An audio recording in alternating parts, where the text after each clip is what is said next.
The story of Judea in the centuries before Jesus is a story of survival, faith, constant change. Long ago, the land we now know as Israel and Palestine was a kingdom centered on the city of Jerusalem. For the Jewish people who lived there, one building was more important than any other. This was the Great Temple, a magnificent structure that served as the heart of their religious and national life. It was here that they believed God dwelled among them. But this central pillar of their world was violently torn down, an event that cast a long and profound shadow over generations. The cataclysm began around the year 586 BCE. The mighty Babylonian Empire, led by Nebuchadnezzar, swept across the region. His armies laid siege to Jerusalem, the proud capital of Judah. The siege was brutal and long, but in the end, the city's walls were breached. The Babylonians showed little mercy. They systematically destroyed Jerusalem, burning its palaces, burning its homes to the ground. Most devastatingly, they set fire to the Temple of Solomon, leaving it a smoldering ruin. This act was not just military, it was a deep spiritual wound. The destruction was followed by exile. They were marched hundreds of miles to Babylon, a foreign land with different gods and customs. This period, the Babylonian exile, was a time of immense sorrow and crisis. The people felt lost, cut off from their homeland and their temple. Their songs, their prayers from this time are filled with a deep sense of longing for the home they had lost. But history is a river that always flows forward. After several decades, the political landscape shifted dramatically once again. A new empire, Persia, rose to dominance, conquering Babylon. The Persian king, Cyrus the Great, had a different policy toward the peoples his empire ruled. Around 538 BCE, he issued a decree that allowed the exiled Jews to return to their ancestral land of Judea. More than just permission, he offered support, encouraging them to rebuild the city of Jerusalem and to reconstruct their sacred temple. This act of royal generosity set the stage for the next great chapter in Jewish history, the era of the Second Temple. Well, it was a turning point. The journey home from Babylon was not a single event, but a gradual process. Groups of dedicated people began the arduous trek back to a land many only knew from elder stories. When they arrived in Judea, they found a sparsely populated region and Jerusalem largely in ruins. The task before them was monumental. They had to rebuild their homes, rebuild their lives, and rebuild the very center of their world, the temple. The work was slow and full of challenges, opposition from neighboring peoples, internal disagreements among the returnees. Despite the difficulties, the exiles persevered, driven by a powerful sense of divine mission. Zerubbabel, the governor, Joshua, the high priest. Together they laid the foundations for the new sanctuary. Haggai, Zechariah delivered impassioned speeches urging the people to put God's house first. Rebuilding the temple would restore their covenant with God and ensure future prosperity for the nation. After years of struggle, the temple was completed and dedicated c. 516 BCE. The Second Temple lacked Solomon's legendary splendor, but its completion brought profound joy and relief. It rose once again on the Temple Mount in Jerusalem, a visible sign that God had not abandoned his people and that the community was reborn from destruction. Sacred music, priestly chants echoed from the holy site, signaling a return to religious tradition and normalcy. The Second Temple became the defining institution of a new era, standing for nearly 600 years. Over time, it was expanded, renovated, and lavishly decorated, most famously by King Herod the Great. It was a tangible focal point for Jewish identity, drawing pilgrims from distant lands. It anchored religious life, social life, political life across Judea. Its existence shaped debates, politics, and daily rhythms for every Jew, whether in a nearby village or a far-flung Roman city. So it really became central to everything. To understand Judea in this period, one must understand the temple was not simply a place of worship. It was the vibrant, beating heart of the entire nation. Its role was multifaceted, extending deep into the religious, economic, and cultural fabric of society. Religiously, it was the only place on earth for prescribed sacrifices. According to the Torah, specific rituals involved animal offerings and grain offerings.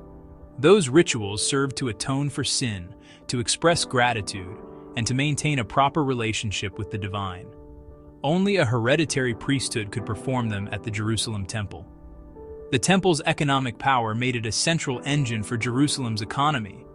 Every adult Jewish male was expected to pay an annual half-shekel tax. The great pilgrimage festivals, Passover, Pentecost, Tabernacles, drew huge crowds to Jerusalem. Pilgrims needed food, lodging, and animals for sacrifice. That demand created a bustling market for merchants, money changers, and artisans around the sacred complex. Culturally, the temple symbolized Jewish identity and national unity. It hosted grand public ceremonies and celebrations. The high priest presided, religious leaders and powerful political figures. They sometimes represented the Jewish people to foreign rulers. The temple was also a center of justice. The Sanhedrin met there. Its presence reinforced shared history, common values, and a collective destiny. Day-to-day temple life was a carefully orchestrated performance of rituals. The priestly class, descended from Aaron, was organized into divisions. Each division served for a set period. At the very foundation of Jewish life and thought during the Second Temple period was a revolutionary idea that set them apart: monotheism. While the surrounding cultures worshipped a pantheon of many gods and goddesses, Persia, Greece, Rome, the Jews believed in one God and one God alone. This God was the creator of the entire universe, the ultimate source of all power and morality. This was not just a philosophical preference, it was the central commandment of their faith. It shaped every aspect of life, from daily prayers, dietary laws, to the calendar of sacred feasts. They were bound by a covenant, first with Abraham, then with Moses at Mount Sinai. God chose Israel and gave the Torah to guide their conduct. In return, God promised to protect and bless them. This gave them purpose and identity, but also tension under polytheistic empires. Belief in one God did not mean uniform belief. The Second Temple period was an era of diversity and vibrant debate. Common touchstones: the Temple, the Torah. Different groups emerged with distinct interpretations, ideas about holy life, and visions for the nation's future. Internal divisions were a sign of a living tradition. Debates were passionate and serious. How to observe the Sabbath, how to interpret Scripture, how to relate to foreign powers. What is God's plan for the future? A rich, complex religious landscape into which Jesus of Nazareth would be born. It set the stage. Section 5, the Pharisees, teachers of the law for daily life. Among the most influential and widely respected Jewish groups were the Pharisees. Their name likely means the separated ones, reflecting intense dedication to ritual purity and observance. Unlike the priests, authority from heredity in the temple, the Pharisees' influence came from scripture knowledge and interpretation. They were largely lay people, scribes, artisans, small landowners, embedded in everyday life across Judea. They believed the written law given to Moses wasn't the whole story. God had also revealed an oral law, traditions passed down by teachers to apply broad principles to new situations, like defining work on the Sabbath. Their teachings spread in local synagogues. Pharisees were popular teachers, gathered disciples, and debated publicly. They emphasized ritual hand-washing, dietary purity, and faithful payment of tithes, even on small garden herbs. The Pharisees believed in the resurrection of the dead, a complex world of angels and spirits, and divine judgment, reward and punishment in an afterlife. Their interpretive mode later became the foundation of Rabbinic Judaism after the temple's destruction in 70 CE. Section 6. The Sadducees, Essenes, and Zealots. Power, purity, and rebellion. In stark contrast to the Pharisees stood the Sadducees, a group that represented the priestly and the aristocratic elite of Jerusalem, tied deeply to the temple and its resources. They were pragmatic, politically conservative, focused on the status quo and preserving privilege, often cooperating with Hellenistic kings or Roman governors. Religiously, they rejected the oral law and insisted only the written Torah was authoritative. They denied resurrection and angels. A third, more enigmatic group was the Essenes. They sought extreme purity, withdrew from corrupt society, formed communal settlements, most famously at Qumran near the Dead Sea. Scholars widely believe the Essenes produced the Dead Sea Scrolls, which show strict law, purity, and an apocalyptic worldview awaiting a final cosmic battle of good versus evil. Finally, the Zealots, less an organized sect and more a radical political movement, rose as Jesus' era approached, pushing violent resistance to Rome with the motto, no king but God. For centuries, Judea had lived under the relatively benign rule of the Persian Empire. But, in the late 4th century BCE, a dramatic change swept across the ancient world. Alexander the Great launched a lightning-fast military campaign that shattered the Persian Empire. He brought the Near East, including Judea, under his control. Alexander admired Greek culture, language, philosophy, art, political structures. His conquest began the Hellenistic period, the spread of Hellenism. After his early death, his empire was split among his generals. Judea went to the Ptolemies, then the Seleucids. Hellenistic kings built poleis, Greek-style cities, gymnasiums, theaters, public forums. Koine Greek became the common tongue for commerce, government, educated discourse. This wave was both opportunity and challenge for Jews. Some, especially the urban elite, embraced Hellenism, took Greek names, adopted Greek clothing, followed Greek customs. The meeting of Jewish tradition and Greek thought produced syncretism. Some used Greek philosophy to interpret scripture. The Septuagint, Hebrew Bible translated into Greek in Alexandria, made scriptures accessible to Greek speakers in the language of Plato and Aristotle. But the fusion wasn't always peaceful. Many Jews reacted with hostility, rejecting gymnasium nudity and polytheism. Tension exploded in the 160s BCE when Antiochus IV tried to forcibly Hellenize Judea. He outlawed circumcision, banned Sabbath observance, and placed an altar to Zeus in the Jerusalem temple. That outrage sparked the Maccabean Revolt, a violent uprising, fight for religious freedom and political independence, and a lasting legacy of resistance. The independent Jewish kingdom established by the Maccabees lasted for about a century. Internal strife and civil war weakened the state.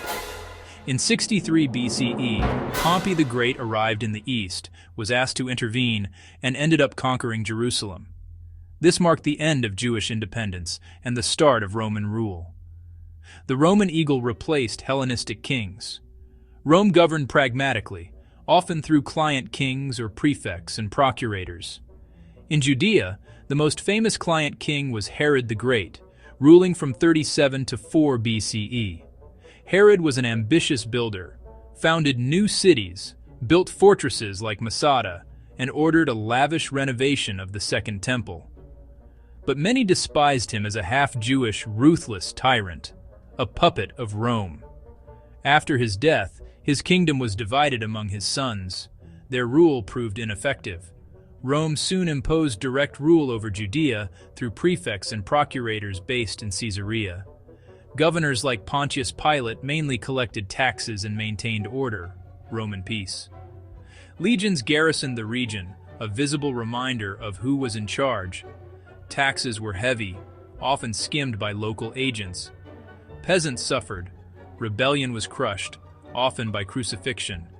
The pressure of foreign domination fueled growing anger, humiliation, and a desperate longing for liberation. Life under Roman rule was both stability and oppression. In the tense and often oppressive atmosphere of Roman-occupied Judea, many people clung to a powerful and ancient hope, the coming of a Messiah. The Hebrew word Mashiach literally means anointed one. The term was originally used to describe someone consecrated for a special role by having holy oil poured on their head. Kings and high priests were anointed in this way. Over time, the term came to signify a future, ideal leader whom God would send to rescue Israel in its time of greatest need. The expectation of a Messiah was not a single uniform idea. It meant different things to different people. For many under Roman taxation and military presence, the Messiah was imagined as a great warrior king, a new David, a descendant of David who would gather a mighty army, drive out the pagan Romans, and restore Israel. This political and military understanding fueled the revolutionary fervor of groups like the Zealots. For others, hope had a spiritual, priestly dimension, a Messiah who would be a great teacher, a perfect high priest, purify the corrupted temple, teach true law, and usher in righteousness and justice. Some, like the community at Qumran, seemed to expect two figures, a royal Messiah of Israel and a priestly Messiah of Aaron. This vision focused less on political independence and more on spiritual perfection and divine favor. These expectations created a volatile and expectant mood. Charismatic figures would emerge, claiming to be prophets or even the Messiah, gathering followers into the wilderness or to the Jordan River with promises of deliverance. Roman authorities viewed such movements with extreme suspicion, seeing them as threats to public order, and more often than not, violently suppressed them. But the underlying hope for a God-sent Redeemer could not be extinguished. As the 1st century BCE gave way to the 1st century CE, Judea was a land of profound contrasts and simmering tensions. It was a place of ancient faith and modern imperial power. Deep devotion coexisted with fierce political resentment. The magnificent, newly renovated temple stood as a powerful symbol of national pride and religious identity, its white stones and golden roofs gleaming in the sun. Pilgrims flocked to its courts. Priestly rituals continued with timeless precision. The agricultural year and sacred festivals shaped daily life. Beneath the surface, the air was electric with hope and fear. Roman soldiers patrolled, tax collectors burdened the populace, and a governor held power of life and death. In synagogues and marketplaces, people debated scripture, with Pharisees, Sadducees, and other groups offering competing visions. The voices of prophets and popular leaders rose, some calling for quiet piety, others for violent rebellion. This was a world filled with questions and anticipation. People wondered how long foreign rule would last, which interpretation was true, and searched their scriptures and the horizon for a sign that God was about to act. The widespread expectation of a Messiah, as a king, as a priest, or as a prophet, framed suffering and hope for reversal. The world felt unstable, pregnant with the possibility that a new divine chapter was about to begin. It was into this complex and volatile world that Jesus of Nazareth was born.